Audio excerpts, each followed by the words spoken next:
Good morning, everyone. I hope this video finds you well.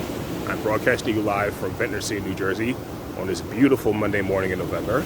And today, I bring you the full in-depth review of the Aventon Pace 500 electric bicycle. The Aventon Pace 500 is constructed of 6061 aluminum. It comes in one of three frame sizes, small, medium, and large. I believe that this is the medium version that I'm currently riding. It features a typical cruiser style swept back handlebar design that also comes with an adjustable stem.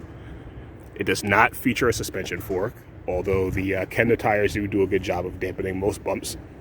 I believe that the reason for that was that it is supposed to be an economically priced e-bike at $13.99 and is definitely feature packed for the price. Wheel diameter is 27.5 inches and it is wrapped with Kenda Quick 7 sport tires.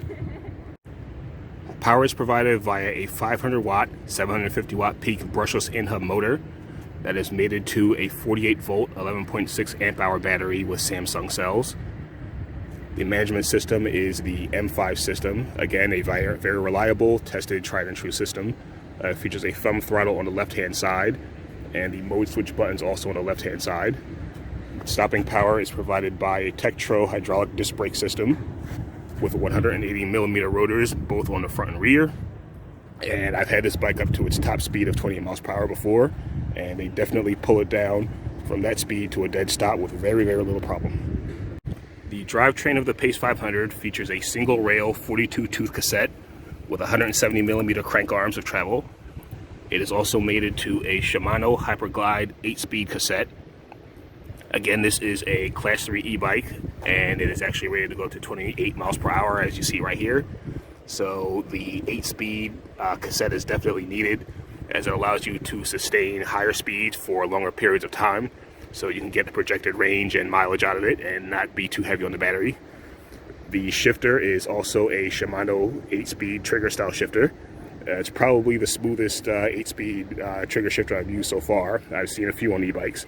And it doesn't have the typical thumb throttle because it does have the Shimano Altish derailleur, which is pretty much the mid-level derailleur between the three most popular ones.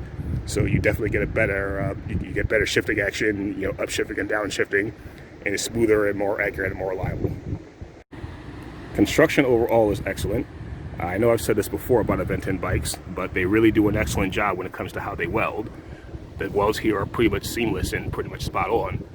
It's a really good quality feature, as a lot of electric bikes, even ones on the high end, they're just not put together with this amount of precision and craftsmanship. I also like the way that they do their best to conceal the wiring, as it is a little bit of a touchy subject sometimes with where you can and can't take an electric bike. And although you can see the battery on this one, it doesn't really stand out as an electric bike. As you see right here, where they try to make it look like the wires are routed internally, and not a lot of action going on back here when it comes to the wiring.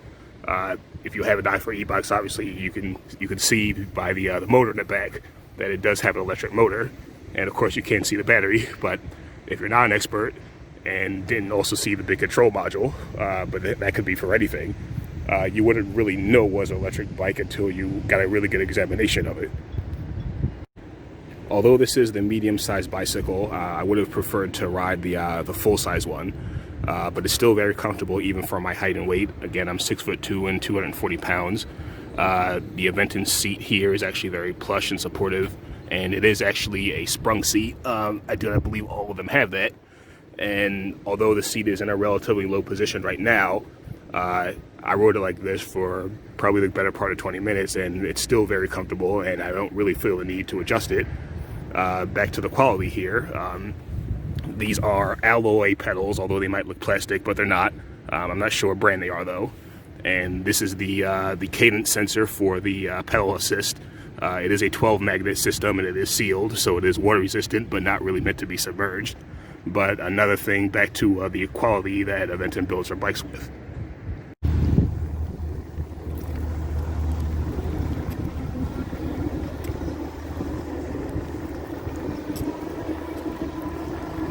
Again, this is very minimal pedal effort. Let me see if I can step it up here a little bit.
Again, this is very light pedal effort.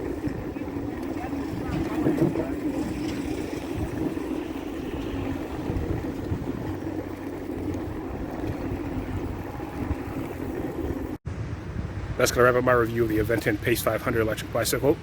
Again, if you're in the Atlanta Cape May region, please sure to check out 4A Bicycle Shop. That's 4A Bicycle Shop at the corner of Ventnor Avenue and Little Rock in Ventnor City, New Jersey. And more content coming, more videos, more bikes. Again, if you like the video, please don't hesitate to like and subscribe.